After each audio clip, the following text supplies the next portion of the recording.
My name is Jobee Yoshizawa, and it's Jobee, last name Yoshizawa, Yoshizawa.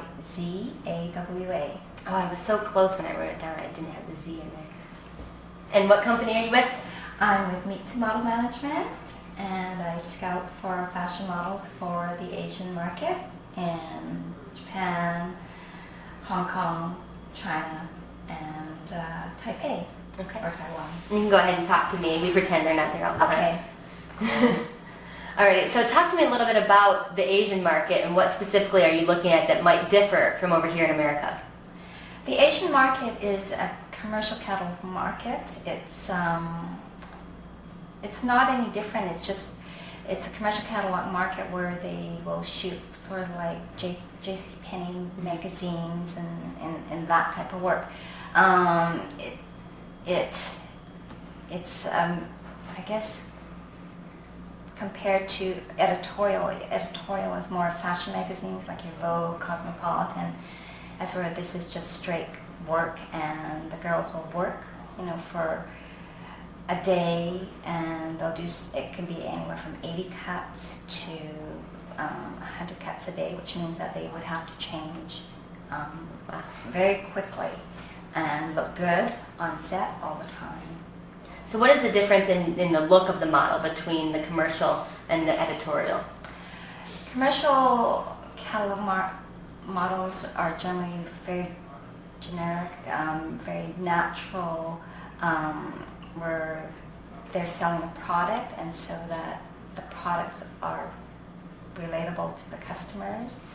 It's the sort of girl next door.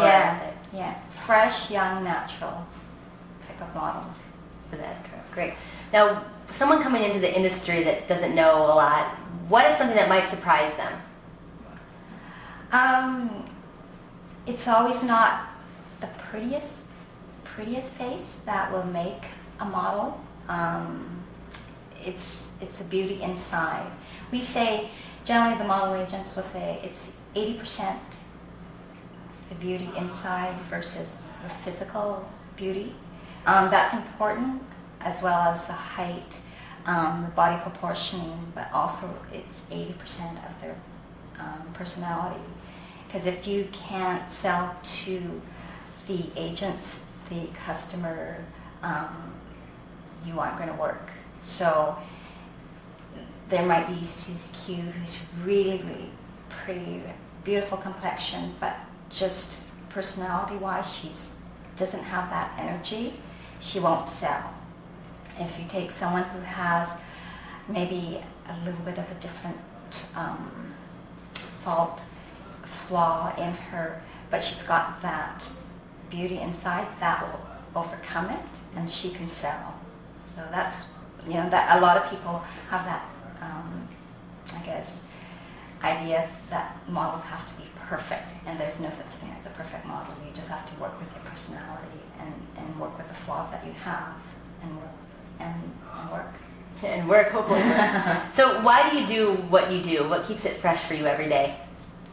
What keeps it fresh every day? It's a challenge. It's a challenge, but it's also very rewarding to see someone young in the business and give them guidance, and give them that opportunity to do really well, because it's a very competitive market internationally, and if they can do well, because modeling tends to be a very competitive and short-lived career. If they do really well, chances are, because we take models from 14 and up, they can work for a good long year, and then internationally, and then come back to their local market and work as well. And then sometimes they'll do that transition from model to acting. So what advice would you give a young model or actor coming into the business? Oh, just be yourself, and if it's what you want, just go out. If it's a passion of yours, just do it the best you can. And sometimes it's hard initially, the first time around, because sometimes the doors are always no.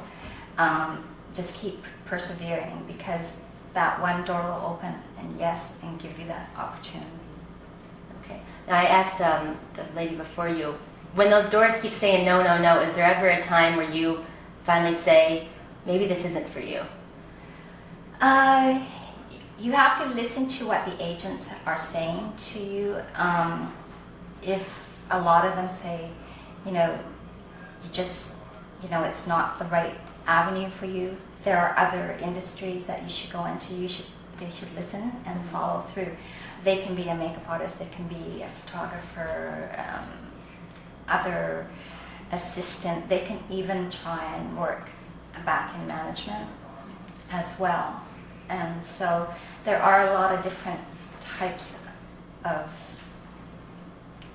positions out there in the industry if you cannot be a model, if you cannot be an actor. So you just have to kind of do the best you can and then listen to the professional people who have given you their advice. So when you're scouting, what exactly are you looking for? Someone just very fresh, very natural, has passion for what they want to do, and just a lot of energy, not too much energy, but good energy, and just I guess good for modeling, good complexion. So what makes it worth it, coming all the way out here to Fusion from Vancouver? Why do you do it? Because it's just finding that diamond in the rough kind of thing. There's always going to be a fresh new face that you can have that opportunity to find, and give them that opportunity to further their career. So, and it doesn't matter where, whether I'm in Vancouver, it doesn't matter where that face is, whether they're in North America, West Coast or East Coast. It's just once I see them and I know I'm interested in working with them, getting them to the point where they can be ready to go and work in the Asian market, then they can go. All right. Is there anything else you'd like to add? Any other questions? I think we're good. We're trying to keep it to 5 minutes or so each. Okay.